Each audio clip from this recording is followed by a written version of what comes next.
Hello everyone, welcome to my daily blog. সকালবেলা উঠেছি, উঠে দেখি মা মাংস রান্না করছে। কষা মাংস আর ভাত নিয়ে বসে পড়েছি, খেয়ে নেবো, কারণ এখন না খেলে খাওয়ার একদম সময় পাবো না।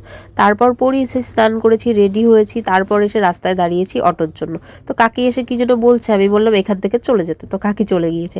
তারপর আমি অটো ধরে চলে এসেছি আমার কাজের জায়গায়, মানে আমি যেখানে যাচ্ছি আজকে।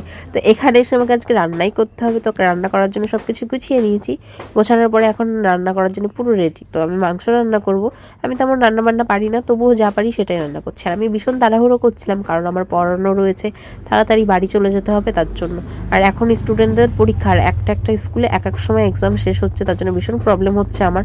সকাল বিকাল সবাইকেই পড়াতে হচ্ছে, আর একটা দিনও ছুটি দিতে পারছি না এক্সামের জন্য।